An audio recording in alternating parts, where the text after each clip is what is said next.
angels on this altar, as I know that you also thank them for taking this time on this blessed moment and morning of God to think of our mothers, of those who gave us life in this world, and who, in taking us into their hearts and arms and life itself, became a part of our memories, our reflexes, and our attitudes towards life. Because we are living in a Maya system in which there is not wholeness of reality yet in our consciousness, we do not always know the real things of life being enacted in various persons and also in events of our life. And so it is that we commemorate now in the United States of America a Mother's Day, which was long overdue in a materialistic nation and in a materialistic, religious, motivated peoples, so that the Divine Mother might return into our consciousness and be a part of our reverence and a part of our looking into the true meaning of life. Because we must recognize that we have two parents, that there are two forces working in life, and that these forces, when united and whole and dedicated to God, that there's no power greater. Because man, when he has perfect union with a mate, or in wifehood, a woman has perfect union with her mate, we have here an altar for God through which he works and operates in our universe. And it is these things must, while they are deeply buried in us, they must be revived and brought into the outer surface of our minds where the outer actions are always going on. Because we may have many things we know deeply but cannot articulate them or talk of them. We may have deep, deep respect and reverence for our parents or mothers or fathers, but we may not be able to articulate it all. In fact, that is a common thing of the American person, that he cannot truly look eye to eye with his parents and see them as human beings, even as he.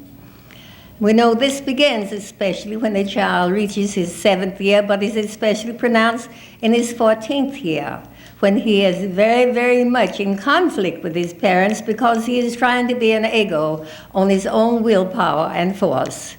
But we are understanding these things now, thank God, that we have now a universal consciousness coming into man and taking possession of his life and of his soul and his mind. And this is bringing to man the understanding that he is not a whole person in the shallow outer nature of himself, and not in just the outer observances of things we take for granted as part of the mechanics of life or part of something we must endure. Because this is a present time now that we must return to the understanding of the family atom and what man and woman are to each other and what man and woman in each person is to himself, we must realize that this is a time when these things are to come outward in the life of man and must be answered and must be given the power and the full range of what they bring to us as human beings, so that we will, greater than the Greeks and the Romans and the Egyptians and all of those great philosophical bodies of mankind, greater than any of these, a new humanity and race is seeking to be born, and is seeking to be born through, and only can be born through the how impulses of man, through the how aspect of his mind, of his will, and of his actions. Now, beloved ones, I want to talk to you about ancestry today. I want to speak to you because it is so prevalent now that we must look upon our origins through blood and through biology and through that which is a part of the biophysical and psychological side of man's nature, which we inherit from ancestors. Every Saturday at 11 o'clock, every Niscience has an exercise which he practices, and this relates to what is called the ancestral rosary. And it is especially to unite one with the karmic memory and the soul grace memory of the souls from whom he has come.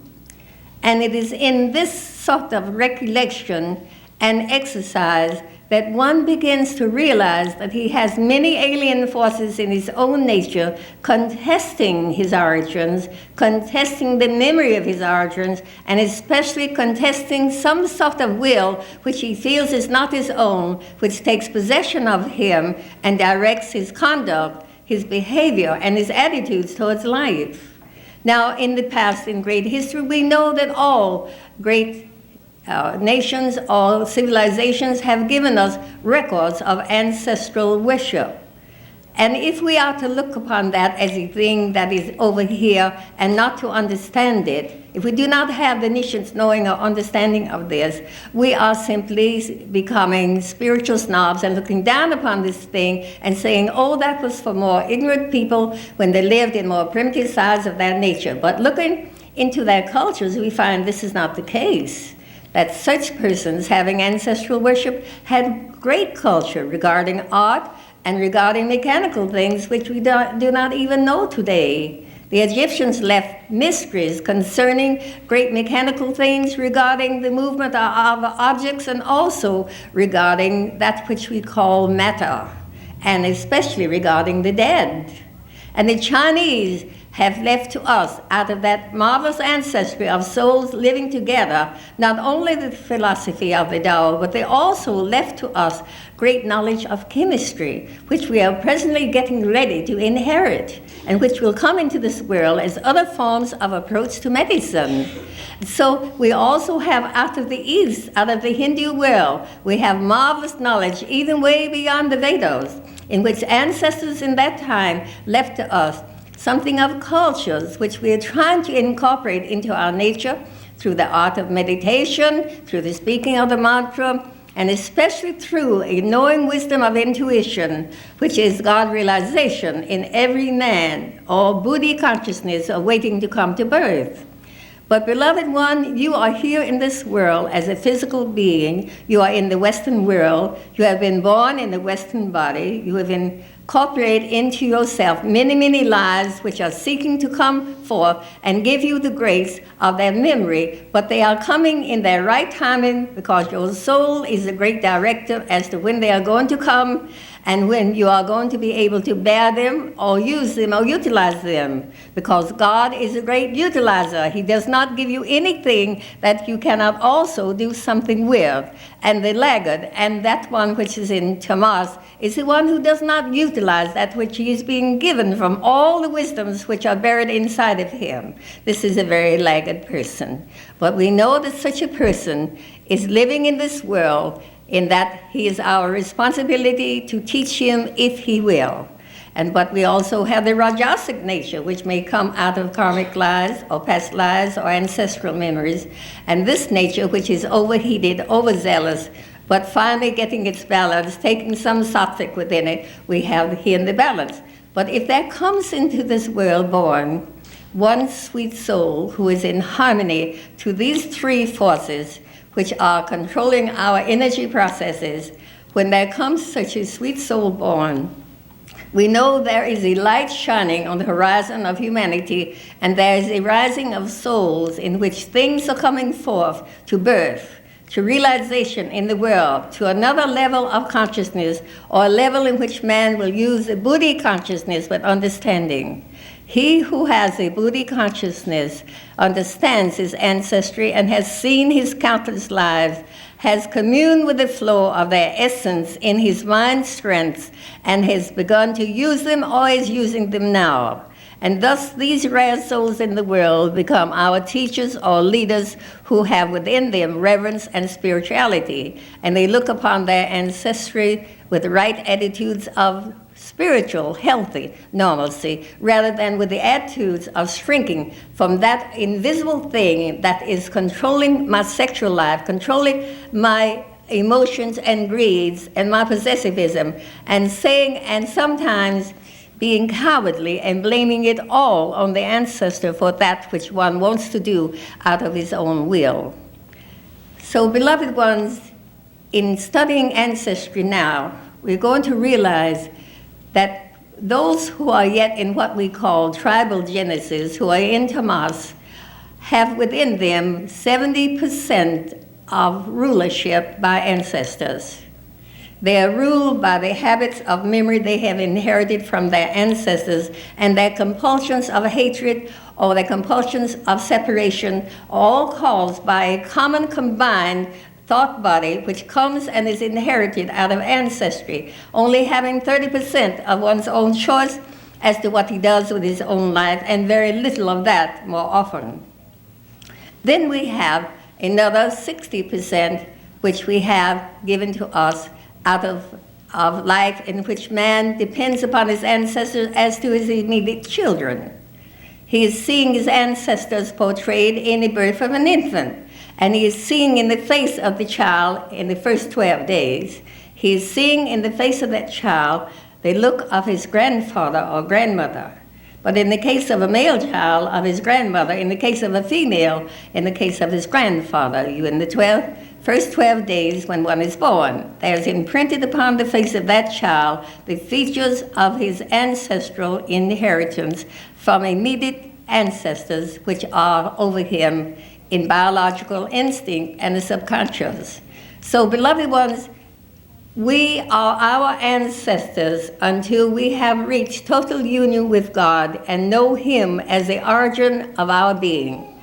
And we continue to be something of our ancestors and to antagonize our own thinking and our own emotions and to set up roadblocks against understanding our life in this world. We understand that we set this roadblock up because we do not believe in reincarnation. But when we believe in reincarnation, then we have to be confronted with the saying, well, I was here in this life with this and that, or I was not here with this or that, or I'm going to be here with this or that or this one. And we realize that this becomes more complex than anything you ever had presented to you in mathematics or in anything to do with computers. That which computes this great scene, this great life drama we're living in, is so much greater than the small mind, the small hearing, the small seeing, tasting and smelling and touching can comprehend. So God has given us timing and space. He's giving us the way of choice and will, which we think is wholly our own. But we are astounded when we begin to study the deeper teachings that we still have something of ancestral in us, which sometimes wants to come up and contest every single thing we do regarding the spiritual life. Now, this little mantra which we use on Saturday morning is very powerful, and you receive it in your white paper material. And it always begins by you visualizing your ancestral line and by you saying, I ask your forgiveness and I forgive you. Now this is a way that you obliterate the tangled cord of any assertion or possessiveness or any form of aggression and force you have inherited directly in the blood, which comes to you through your ancestors and which comes as temper, anger, violence, separateness, if one comes from a line which has not loved, if he comes down from a line of ancestors who have been building the materialistic nature, he simply has to break out of these walls of materiality, and he has to come and face God naked and nude, poor, naked, and blind. We come to God because He is our all and our one, and we place ourselves before Him as being our ancestor. Our Father in heaven is our true Father. Divine Mother is our true mother. She is in the face of all mothers, and she is now building in the heart of all men, especially in the Western world. The Western male at this time is undergoing great initiation, and that initiation is especially to receive the avatar light and to distribute it and to pass it to the world. And he cannot do this unless he has reverence in his heart, which is a part of the reverence principle of Divine Mother. And if he has the building of this reverence, he will take his first child in his hands, and he'll truly know it to be holy, and his true ancestry is of God, and his true ancestry is that which is sealed into man from the beginning, in the inward parts, in his chakras, which sets the law in his nature, that he might go forward into the light and have illumination now and make union with God in this world, and thus serve him in the creation of his world. And God said, let there be light. And light is that way we find the path, true path, to go and ascend to ancestral knowing in the true way. The acceptance of our origins, no matter how poor or distasteful. And the acceptance of the fact that as human beings we have all made mistakes. We have walked the road backwards rather than forward. We have blinded ourselves to the great meaning of life itself as being an inhabiting place for the spirit and soul of man, but also being the opportunity to discover and to create and to break open the great gates of heaven right here in this earth, the kingdom of God in you. I'm thinking very much on Mother's Day today of these lovely women on the altar, and how this chapel and these grounds and everything has been in their caretaking now for almost 30 years. I'm thinking how the men who are now coming into Niscience and seeing its scientific aspect and its reasonability, I'm seeing how that they are beginning to be born to the wonder child in their own hearts, and that they are opening this glorious, glorious, beautiful flower, the golden lotus in the heart, where the supreme memory dwells and the supreme presence of the true self takes its dwelling place and speaks through meditation, through stillness, through reverence, through praising, through joy, through love, love-giving, through kindness, through all of the peace-weight things the mother consciousness works in this world. But that which is a man consciousness is absolutely necessary to come equal to that which is a mother consciousness. And that which is male and female, created in them, this is what we are. And when we use these two in holy combining, blending, merging, fusing, we have the holy marriage. Now, it is the ideal now in the spiritual life to find one's true mate in the world, to walk with him. When Jesus was in the world, he sent his disciples forth, his first disciples forth 2 by 2, because he knew there must be the balance between souls. And so he does today.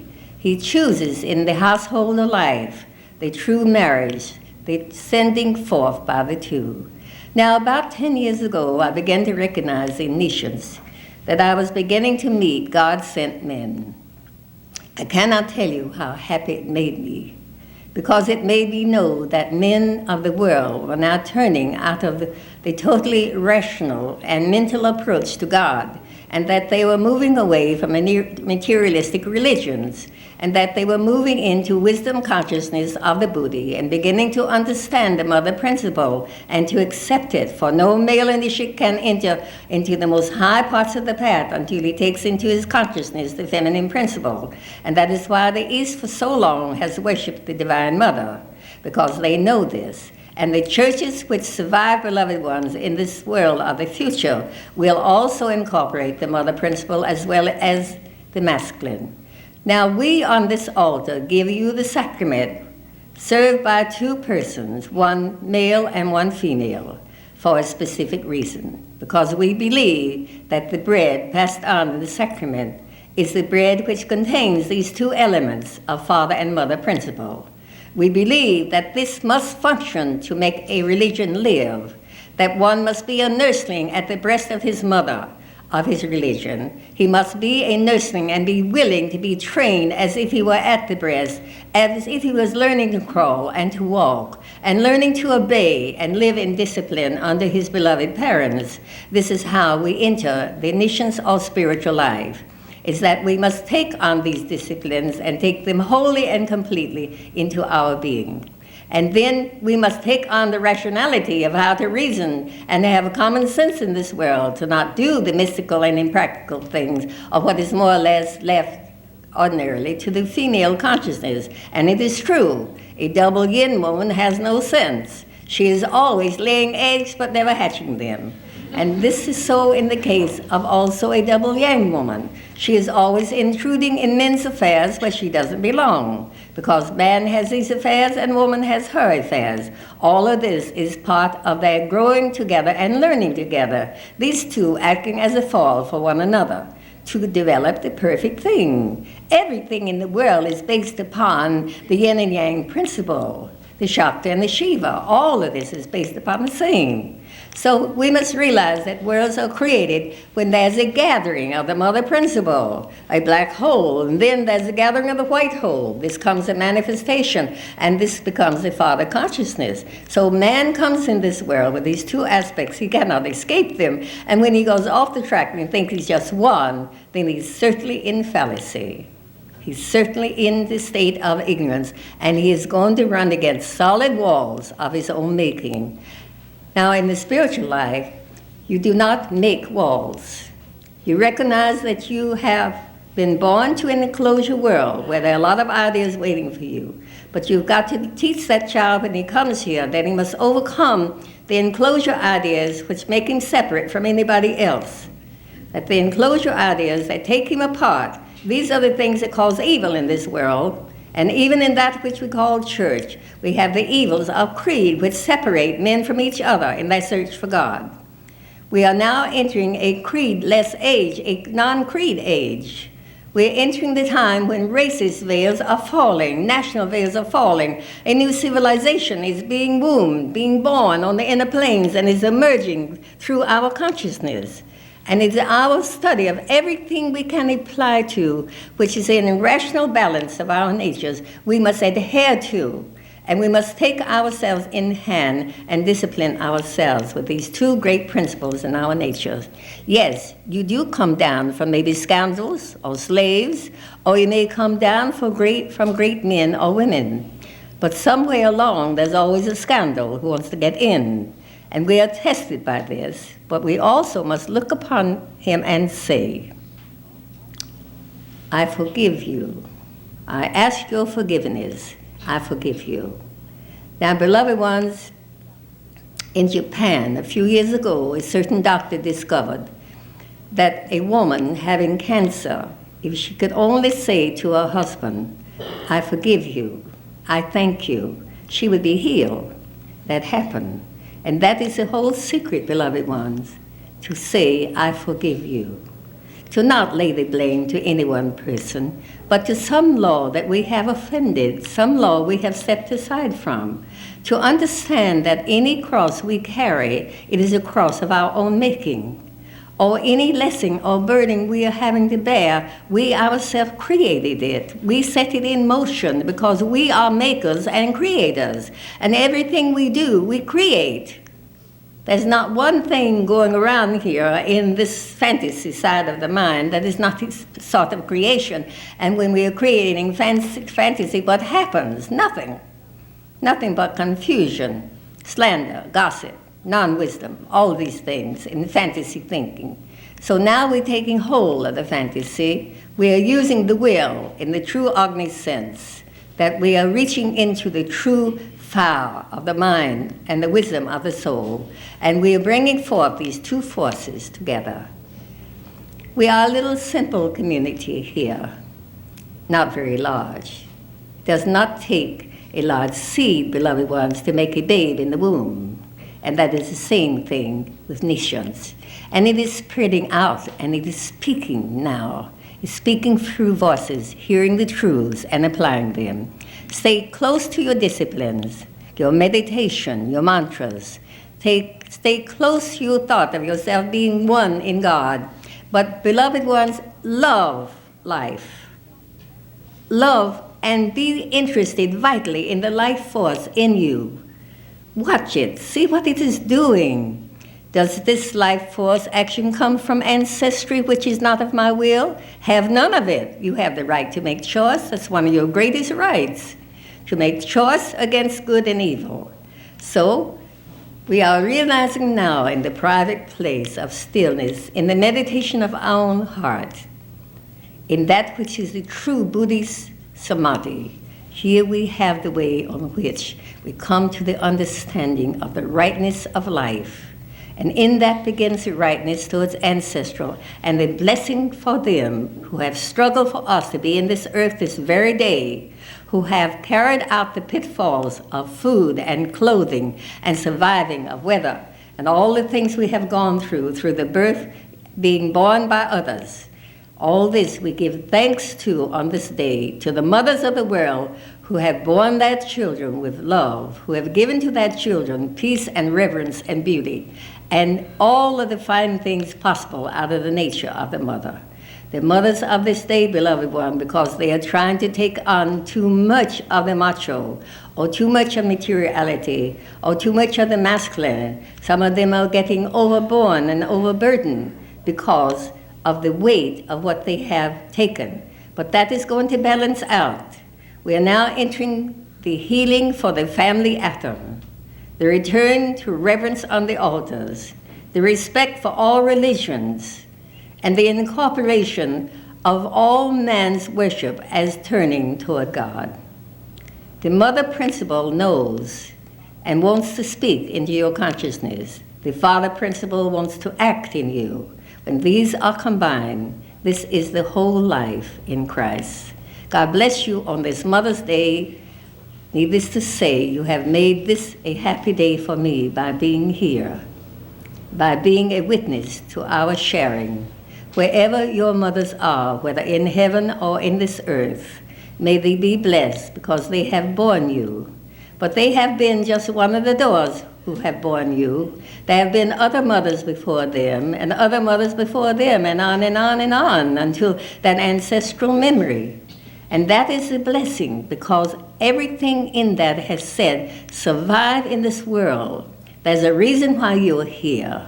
Fight for your life, but use only the right tools, the right craftsmanship. Do not fight with the wrong tools and waste your time and energy on that which does not create anything. Only chaos, struggle, and grief. Tomorrow is another beginning. I'll be moving towards Pentecost and towards the summer solstice, in which we are having great spiritual power now rising in us. It is not an accident that we have our weddings in June, because this is the time of the marriage.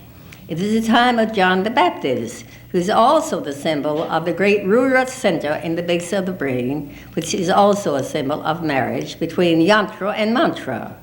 So, beloved ones, God is loving you because he is love. God is lighting you because he is light and enlightenment.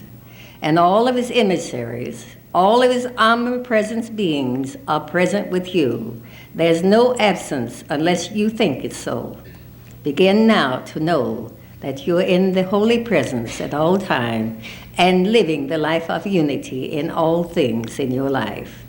I love you and thank you for making it possible for me to be on your altar, making it possible to use the power of motherhood in me. Through long years of separation from my own children, I have loved all of you as my children. But you, my beloved ones, are children of my soul. You are children of my heart, children of my effort of the soul. And that is a very special place. It is a place that can never be defiled. It's a place that will always be there and will live for my own physical children who have been blessed by your graciousness and love for them and by the acceptance of the necessity for me to serve. All of this is a blessing. I give thanks for two most holy daughters, for their families, for all of you as the human family atom, which we now come to give the blessing of the altar in the home. Bless you in God. Amen. Thank you. Bless you. Bless you, beloved ones. I need you. We'll have Agati now in the chapel. Enjoy yourself now with your memories and your visitations to your mothers, living or dead. Bless you. I have heard speech.